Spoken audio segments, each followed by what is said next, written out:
We've been told that if we focus on getting 1% better every day, we can unlock incredible achievements and goals. And if you can see those results by focusing small, this feels like a really attainable goal. So if you're implementing the small changes, why are your habits still not sticking? And today I'm going to share with you what I found to be the critical step in building habits that actually stick. Now, this graph is from Atomic Habits by James Clear, and his philosophy is to embrace the power of the small to achieve really big outcomes. And the whole approach is based around building systems to achieve your goals and introducing those changes into your life in a way that integrates with your lifestyle. And while we're really excited about the potential achievements we can have at the end of this graph, what those small steps look like on a daily basis is more like this: a constant cycle of putting the work in with what can feel like little, if any, result coming out. Now, I'm talking about the shallow flat bit of this 1% better everyday graph. And this is the tough section that we all have to get through to actually see those big changes. Very quickly, as we're putting the effort in with seemingly little reward coming out, we end up in a battle of fight on or give up.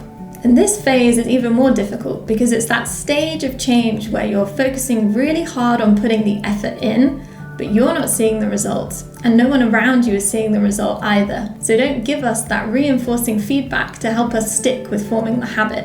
And so it's a perfect combination for us to abandon making our new habit lapse back into our old ones, because we aren't getting those progress cues to persist in building the habit. One way we can introduce positive feedback into this first phase is by getting a feedback flywheel up and running. And the feedback flywheel gives you a positive reminder of the effort that's gone into building this habit to motivate you to continue with it. The simplest way to get the flywheel spinning and build your motivation loop is to use a habit tracker. And then every day you check in and reflect on whether you made progress towards your goal. And that record of progress can serve to be a very powerful motivator. And the most powerful thing that a habit tracker does is show you that even while it might not feel like it, you are making progress. Another thing that I found habit tracking really useful for is to gauge whether I've set my goal at the right level for me. Because when it comes to working towards a big goal, we often break it down into more manageable chunks. You've got to work towards those smaller sub-goals and build it up over time. And so with your habit tracker,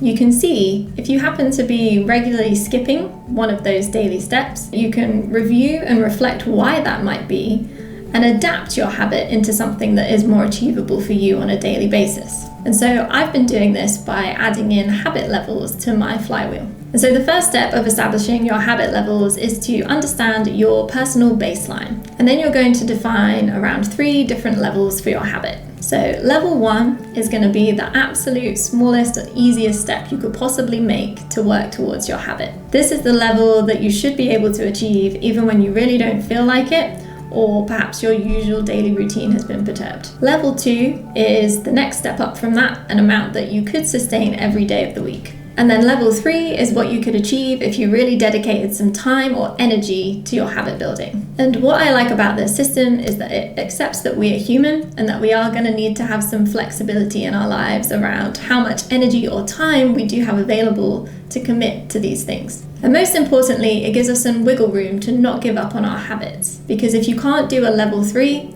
there's a reasonable likelihood that you will be able to do a level 1. The main thing is that we want that flywheel to keep spinning and to recognize the progress that we're making and motivate us to continue and strive to do even better than we were doing before. Hopefully, the feedback flywheel and habit levels gives you a system to be able to be your own source of motivation through that flat line phase of the 1% better graph. So let me know what you think about the system.